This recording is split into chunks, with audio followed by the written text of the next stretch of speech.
آج ہم امبر voice YouTube channel کے مواد کو دیکھتے ہوئے ایک بہت ہی دلچسپ تاریخی قصے پر بات کر رہے ہیں۔ یہ قصہ ہے حضرت سلیمان علیہ السلام اور ملکہ بلقیس کا۔ وہ قدیم یمن کی ملکہ تھیں۔ جی بالکل، اور آج ہم کوشش کریں گے کہ اس قصے کے جو اہم پہلو ہیں جیسے قیادت، ایمان، آزمائش اور یہ جو ظاہری شان و شوکت ہوتی ہے اس کے پیچھے اصل حقیقت کیا ہے اس کو سمجھیں۔ اس قصے میں آج بھی ہمارے لیے بہت سے سبق ہیں۔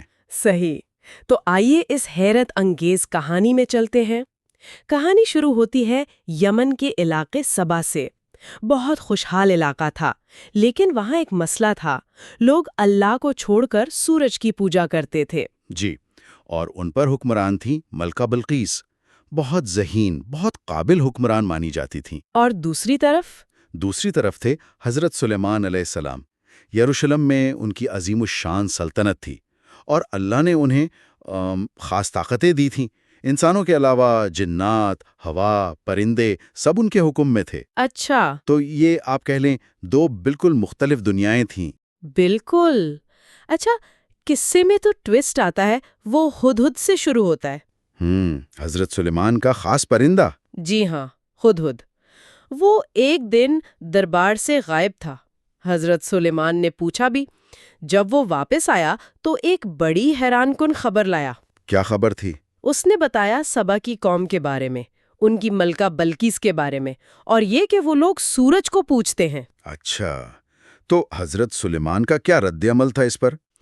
انہوں نے اسی ہدہد کے ذریعے ایک خط بھجوایا ملکہ بلقیس کو، اور یہ کوئی عام شاہی خط نہیں تھا، یہ دعوت تھی توحید کی، اللہ واحد کی طرف۔ یعنی صرف بادشاہ کا پیغام نہیں، نبی کی دعوت۔ بالکل، صاف لکھا تھا کہ سرکشی نہ کریں، میرے سامنے فرما بردار ہو کر حاضر ہوں۔ جب یہ خط ملکہ بلقیس کو ملا ہوگا، انہوں نے کیا کیا؟ یقیناً مشورہ کیا ہوگا۔ جی، فوراً اپنے سرداروں کو بلایا، مشورہ کیا۔ سردار تو ظاہر ہے غصے میں آ گئے کہ یہ کیسا خط ہے؟ جنگ کی بات کی ہوگی انہوں نے۔ ہاں، وہ تو کہنے لگے کہ ہم طاقتور ہیں، لڑیں گے، لیکن ملکہ نے یہاں بڑی حکمت دکھائی۔ اچھا، کیسے؟ انہوں نے کہا نہیں، لڑائی نہیں، پہلے ہم آزماتے ہیں کہ یہ حضرت سلیمان علیہ السلام ہیں کون، بادشاہ ہیں یا واقعی اللہ کے نبی ہیں؟ یہ تو واقعی بہت سمجھداری کی بات ہے۔ تو آزمائش کے لیے کیا کیا؟ انہوں نے بہت قیمتی تحفے تیار کروائے، سونا، جواہرات اور قاصدوں کے ساتھ بھیجے۔ ان کا خیال تھا کہ اگر وہ دنیاوی بادشاہ ہوئے تو مال دیکھ کر خوش ہو جائیں گے، تحفے رکھ لیں گے، اور اگر نبی ہوئے تو پھر ان کی نظر ان چیزوں پر نہیں ہوگی، وہ یہ تحفے قبول نہیں کریں گے۔ یہ تھی ان کی آزمائش۔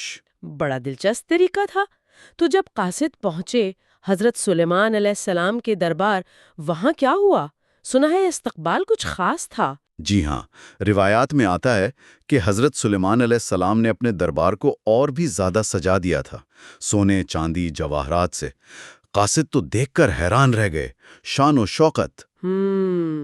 لیکن اصل حیرانی انہیں تب ہوئی جب حضرت سلیمان علیہ السلام نے وہ سارے قیمتی تحفے واپس کر دیے۔ واپس کر دیے؟ کیوں؟ کیا کہا انہوں نے؟ انہوں نے کہا کہ کیا تم لوگ مجھے مال سے مدد دینا چاہتے ہو؟ جو کچھ اللہ نے مجھے دیا ہے وہ تمہارے ان تحفوں سے کہیں بہتر ہے۔ اچھا۔ انہوں نے واضح کر دیا کہ انہیں دنیاوی دولت کی کوئی ضرورت نہیں، اور ایک طرح سے تنبیہ بھی کی۔ تنبیہ؟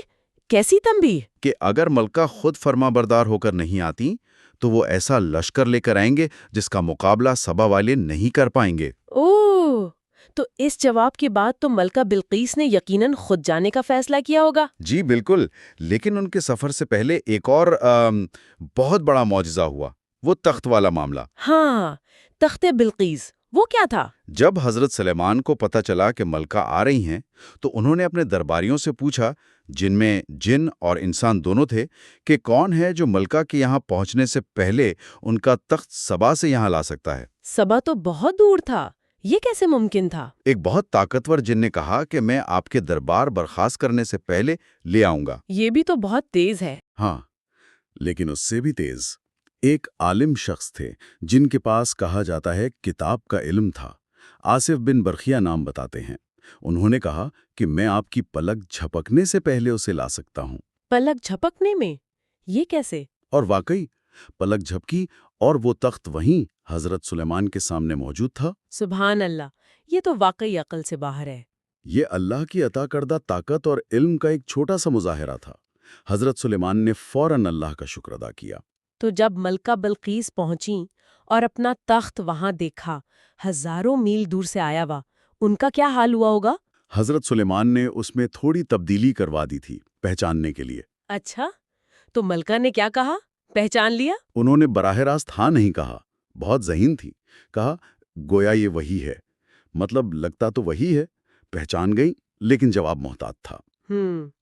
ذہانت تو تھی، لیکن جو اصل بات ہوئی وہ شیشے کے محل میں ہوئی نا، وہ کیا واقعہ تھا؟ جی، وہ تو سمجھے اس قصے کا کلائمیکس تھا۔ ملکہ کو ایک خاص محل میں لے جایا گیا۔ اس محل کا فرش یا صحن کہہ لیں، وہ شفاف شیشے کا بنا تھا، بالکل صاف۔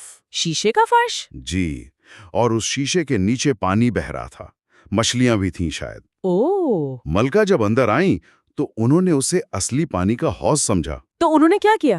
انہوں نے اپنا لباس بھیگنے سے بچانے کے لیے پائچوں سے اوپر اٹھا لیا، جیسے پانی میں داخل ہوتے ہیں۔ اچھا، تو وہ شیشے کو پانی سمجھ بیٹھی؟ بالکل۔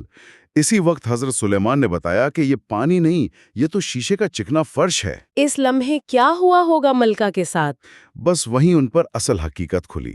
امبر وائس کی ٹرانسکرپٹ میں بھی اس بات پر زور ہے کہ یہ صرف ظاہری دھوکہ نہیں تھا، یہ ملکہ کے لیے ایک بڑا ذاتی انکشاف تھا، ایک ایپیفنی تھی۔ کیسا انکشاف؟ انہیں فوراً احساس ہوا کہ جیسے میں اس چمکتے شیشے کو دیکھ کر اسے پانی سمجھ بیٹھی، بالکل اسی طرح میں اور میری قوم سورج کی ظاہری چمک دمک دیکھ کر اسے خدا سمجھ بیٹھے تھے۔ واو! جبکہ اصل حقیقت تو کچھ اور ہے، یعنی جس طرح شیشہ پانی نہیں، اسی طرح سورج خدا نہیں۔ یہ تو بہت گہرا نقطہ ہے، مطلب شیشے کے فرش نے انہیں ان کی اپنی غلطی کا آئینہ دکھا دیا۔ بالکل، اور وہیں اسی جگہ انہوں نے اپنی غلطی کا اعتراف کیا اور کہا کہ اے میرے رب، میں نے واقعی اپنے آپ پر ظلم کیا تھا، اور اب میں سلیمان کے ساتھ اللہ رب العالمین پر ایمان لاتی ہوں۔ تو وہ مسلمان ہو گئی وہیں؟ جی ہاں، یہ تھی ایمان کی فتح، ظاہری شان و شوکت کے مقابلے میں۔ اس کے بعد کیا ہوا؟ اس بارے میں تو مختلف باتیں ہیں کہ وہ واپس گئیں یا شادی ہوئی۔ جی، روایات مختلف ہیں۔ کچھ کہتی ہیں حضرت سلیمان علیہ السلام نے ان سے نکاح کر لیا، کچھ کے مطابق وہ واپس یمن چلی گئیں اور وہاں اسلام پر قائم رہیں۔ اصل بات تو ان کا ایمان لے آنا تھا، وہ مقصد پورا ہو گیا۔ یہ قصہ واقعی ہمیں بہت کچھ سوچنے پر مجبور کرتا ہے۔ یقیناً یہ سوال اٹھاتا ہے کہ اصل طاقت کیا ہے، اصل دولت کیا ہے، اصل بادشاہت کس چیز میں ہے؟ کیا صرف یہ نظر آنے والی شان و شوکت، یہ محل، یہ تخت، یا پھر اللہ کا دیا ہوا علم، حکمت اور اس پر پختہ ایمان؟ بالکل۔ اور ایک سوال میرے ذہن میں بھی آ رہا ہے کہ آج کل ہم اپنی زندگیوں میں کون چمکتی چیزوں کو، کن شیشے کے فرشوں کو حقیقت سمجھ رہے ہیں؟ یہ غور طلب بات ہے۔ وہ کون سی ظاہری شکلیں ہیں جن کے پیچھے کی حقیقت شاید ہم دیکھ ہی نہیں پا رہے ہیں؟ اس پر سوچنا تو بنتا ہے۔